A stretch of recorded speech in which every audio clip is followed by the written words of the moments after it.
Comment bien préparer son projet de venir en France et surtout le réussir en 10 points très importants que j'ai notés dans mon cahier là. Sans plus tarder, le premier point très important. Je vais lire des choses, je vais balancer des phrases sans trop expliquer parce que c'est assez évident. Vous allez comprendre. Premier point, le but n'est pas de postuler et d'avoir une admission. Parce qu'il y a des gens qui pensent que lorsqu'on dit Campus Sens, eh bien, il faut s'asseoir devant un écran, postuler, écrire des choses, remplir. Non. Nous, ce qu'on veut, en fait, c'est un visa pour l'instant. Donc, le but n'est pas de postuler et d'avoir une admission. On veut le visa. Attention, très important. Donc, tout ce que vous allez faire, lorsque vous allez remplir votre compte, lorsque vous allez faire des choix, pensez à ça. Vous voulez le visa. Voilà, je pense que vous avez compris. Deuxième point très important, si vous voulez préparer votre projet de venir en France, eh bien, qu'est-ce que j'ai écrit? Le but n'est pas de venir en France.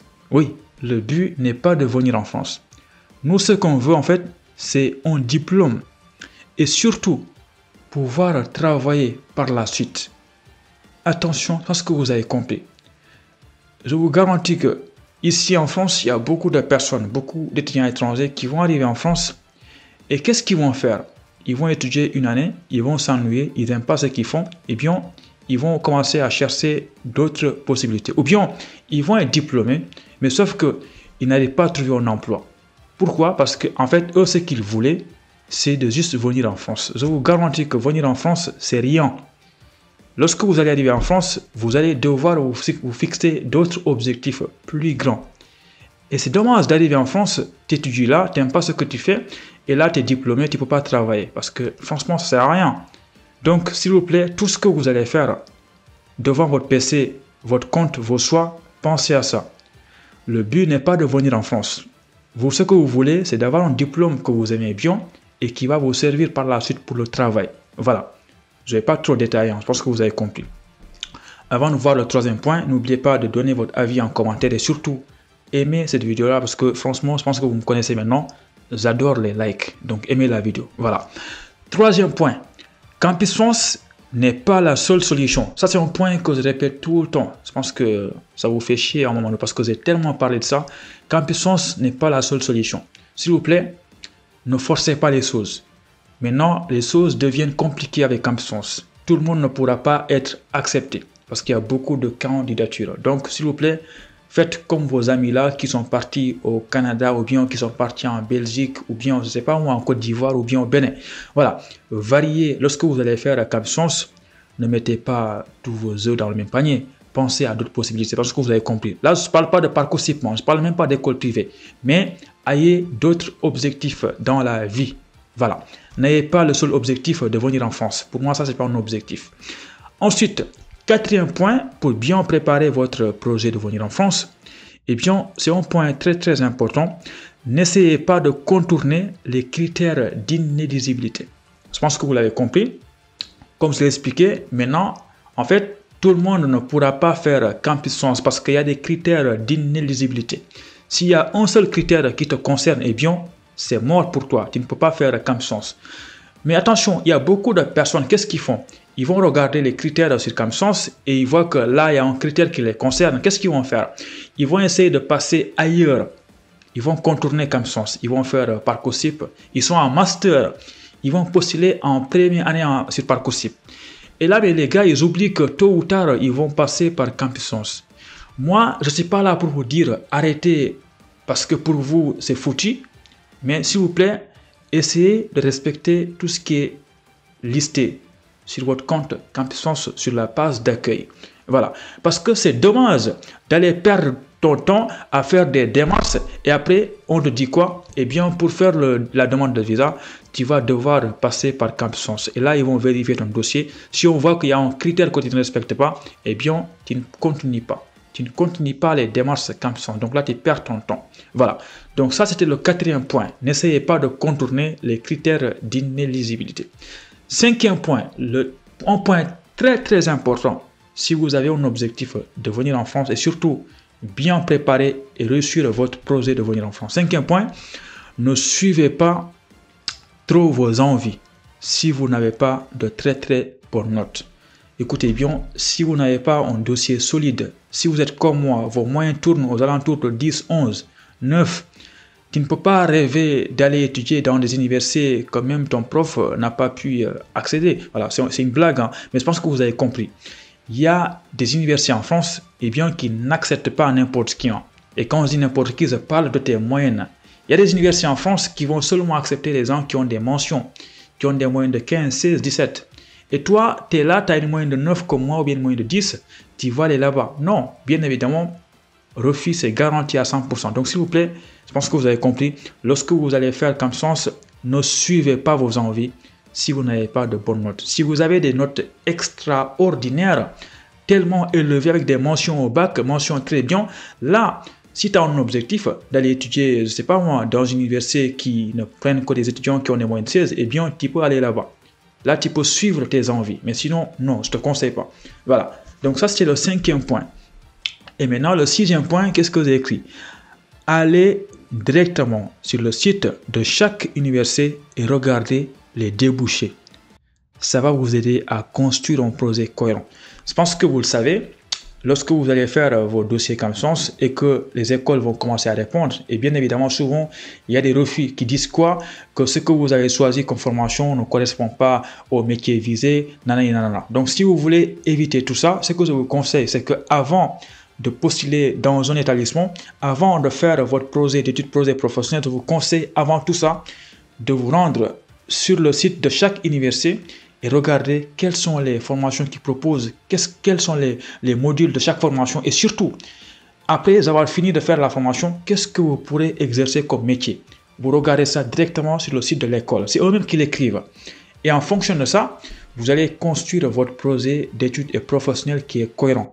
Et ça, faites-le de façon personnalisée pour chaque établissement. Bien évidemment, ça prend beaucoup de temps.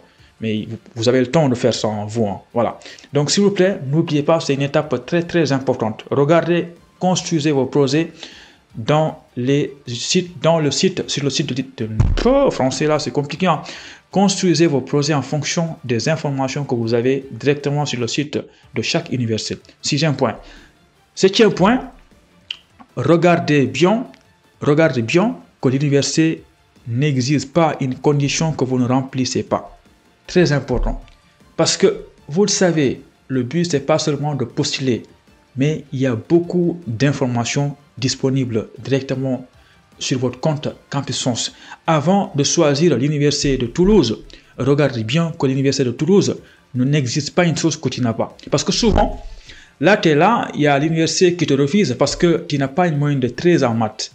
Parce qu'il le précise souvent sur le compte que si vous n'avez pas une moyenne de 16, une moyenne générale de 16, ne postulez pas parce qu'on ne va pas vous prendre. Donc, toutes ces informations-là, il faut que tu les regardes en avance. Voilà. Et il y a aussi beaucoup d'écoles qui demandent au niveau B2 en anglais. Donc, si tu vois que ton bulletin là, tu n'as pas un bon niveau en anglais, ne postule pas là-bas parce que tu es en train de perdre ton temps.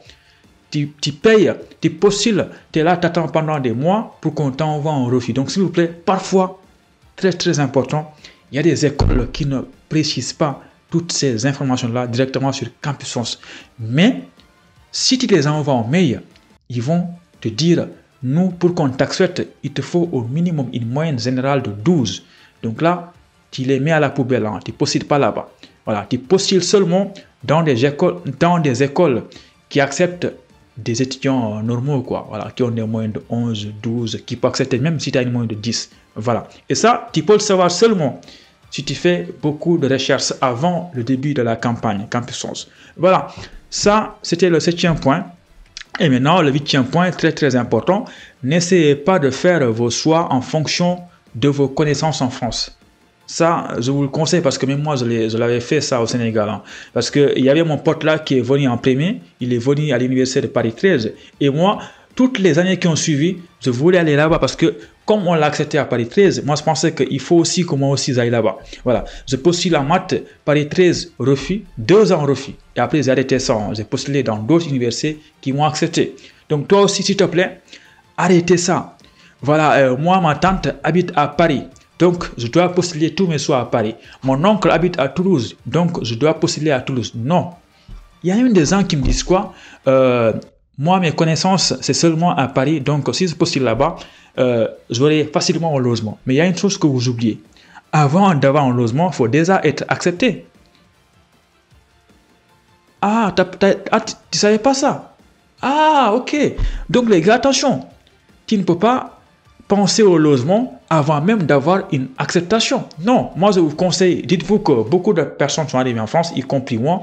On ne connaissait personne dans la ville où on est accepté, mais on savait que ça allait être compliqué. Mais aujourd'hui, c'est dans mon passé, les gars.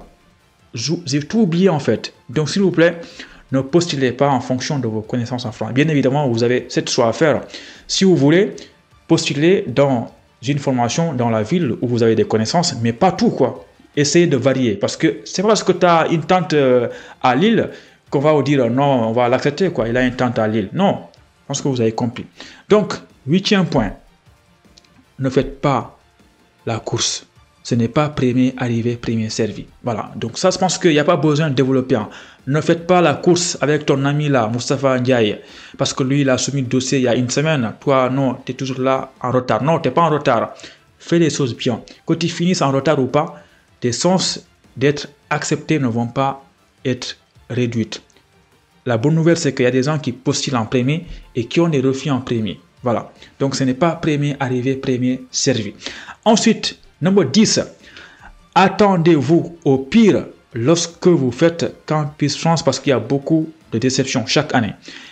Ayez d'autres objectifs. Concentrez-vous dans vos études. Souvent, ce qu'on voit, c'est qu'il y a des gens qui sont à l'université et qui postulent sur Campus. Et comme ils ont postulé, eh bien, ils vont penser que voilà, c'est fini, quoi. Donc là, j'ai postulé. Donc, franchement, la fac, là, on s'en fout. De toute façon, j'ai fait Campus. L'année prochaine, je serai en France. Eh bien, ce que vous ne savez pas, c'est que il y a beaucoup de refus, quoi. Voilà.